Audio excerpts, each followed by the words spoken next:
Assalamualaikum warahmatullahi wabarakatuh. Saya Trijanita Ayu Anissa Winarti dengan NPM 20060202010, dosen pengampu Adi Surya STMT dengan NIDN 1126058001.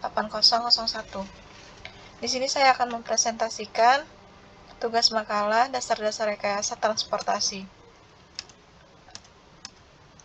Pendahuluan. Pentingnya sarana transportasi dalam perkembangan dunia bersifat multidimensi. Sebagai contoh, salah satu fungsi dasar transportasi adalah menghubungkan tempat kediaman dengan tempat bekerja atau para pembuat barang dengan para pelanggannya. Dari sudut pandang yang lebih luas, fasilitas transportasi memberikan aneka pilihan untuk menuju ke tempat kerja, pasar, dan sarana rekreasi, serta menyediakan akses ke sarana-sarana kesehatan, pendidikan, dan sarana lainnya.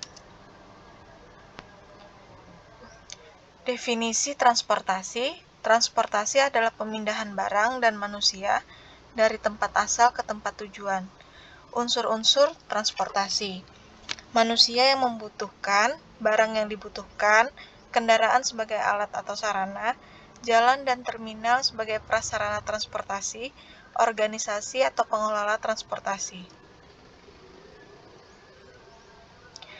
Alat transportasi, jika dibagi menurut ruang lingkupnya, menjadi 3 bagian, yaitu transportasi darat terbagi lagi menjadi 2, yaitu transportasi jalan atau jalan raya dan transportasi kereta api. Transportasi laut, transportasi ini menggunakan media air laut, seperti contohnya sampan, kapal, feri, dan masih banyak yang lainnya. Transportasi udara. Transportasi udara adalah jenis kendaraan atau sarana dalam bertransportasi yang beroperasi di udara layaknya sebuah pesawat terbang. Ruang lingkup transportasi, studi karakteristik lalu lintas, perencanaan transportasi, perencanaan geometrik jalan, operasi lalu lintas, dan administrasi. Sistranas adalah tatanan transportasi yang terorganisasi secara kesisteman dan antarmoda, terdiri dari transportasi jalan, transportasi kereta api, transportasi sungai dan danau, transportasi penyeberangan, transportasi laut, transportasi udara, serta transportasi pipa, yang masing-masing terdiri dari sarana dan prasarana. Sasaran Sistranas adalah terwujudnya penyelenggaraan transportasi yang efektif dan efisien. Efektif dalam arti selamat, aksesibilitas tinggi, terpadu, kapasitas mencukupi, teratur, lancar, dan cepat, mudah dicapai, tepat waktu, nyaman, tarif terjangkau, tertib, aman, serta populasi rendah. Efisien dalam arti beban publik rendah dan utilitas tinggi dalam satu kesatuan jaringan transportasi nasional. Jaringan jalan merupakan serangkaian simpul-simpul yang dalam hal ini berupa persimpangan atau terminal yang dihubungkan dengan ruas-ruas jalan atau trayek. Untuk mempermudah mengenal jaringan, maka ruas-ruas ataupun simpul-simpul diberi nomor atau nama tertentu. Berdasarkan sistem jaringannya, jalan dikelompokkan ke dalam jaringan jalan primer dan jalan sekunder. Sedangkan berdasarkan peranannya, jalan dikelompokkan dalam jalan arteri, jalan kolektor, dan jalan lokal. Sistem jaringan jalan primer, yaitu jaringan jalan yang menghubungkan secara menerus pusat kegiatan nasional, pusat kegiatan wilayah, pusat kegiatan lokal, dan pusat kegiatan di bawahnya sampai ke persil dalam satu satuan wilayah pengembangan. Sistem jaringan sekunder adalah sistem yang disusun mengikuti ketentuan pengaturan tata ruang kota yang menghubungkan kawasan-kawasan yang mempunyai fungsi primer, fungsi sekunder ke-1, fungsi sekunder ke-2, fungsi sekunder ke-3, dan seterusnya sampai perumahan. Lahan merupakan salah satu faktor yang penting dalam kehidupan manusia. Lahan banyak digunakan oleh manusia dalam memenuhi kebutuhan kehidupannya. Selain itu, lahan juga digunakan sebagai tempat tinggal manusia.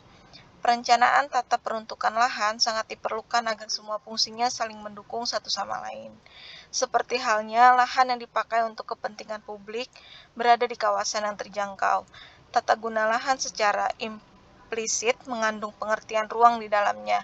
karena terkait dengan tata guna, penata atau pengaturan pengguna, baik dalam konteks ruang maupun waktu. Tujuan dari perencanaan penggunaan lahan untuk memberikan sebuah hak dan perlindungan pada lingkungan. Dengan adanya tata alokasi lahan akan mengurangi potensi penyalahgunaan lahan, membentuk sistem transportasi yang baik dan efektif dalam sebuah kota, menyediakan lahan untuk tempat berlangsungnya aktivitas publik. Pengertian sistem transportasi. Sistem adalah gabungan beberapa komponen atau objek yang saling berkaitan. Dalam setiap organisasi, sistem perubahan pada satu komponen dapat menyebabkan perubahan pada komponen lainnya. Sistem transportasi makro. Sistem transportasi dijelaskan dalam bentuk sistem transportasi makro yang terdiri dari beberapa sistem transportasi. Secara menyeluruh, makro dapat dipecahkan menjadi beberapa sistem yang lebih kecil, yang masing-masing saling berkaitan dan saling mempengaruhi. Seperti terlihat dari gambar 2.1, sistem kegiatan, sistem jaringan, dan sistem pergerakan.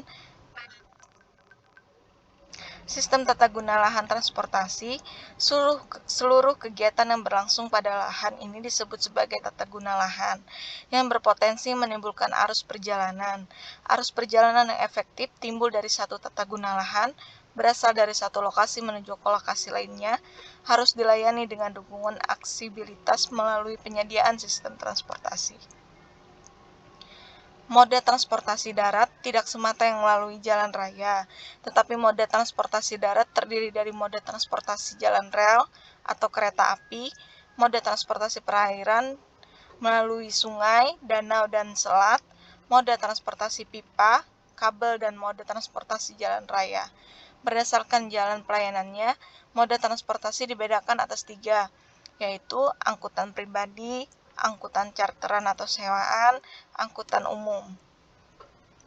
Sistem angkutan umum massal, sistem angkutan penumpang daerah perkotaan yang berpenduduk 1 juta jiwa atau sudah selayaknya memiliki pelayanan angkutan umum, penumpang atau angkutan umum massal. Manajemen perkotaan perlu melakukan efisiensi dalam memanfaatkan prasarana perkotaan, karena masih banyak penduduk perkotaan yang mengandalkan mobilitasnya pada kendaraan umum. Mereka adalah penduduk yang mempunyai pilihan lain kecuali menggunakan angkutan umum.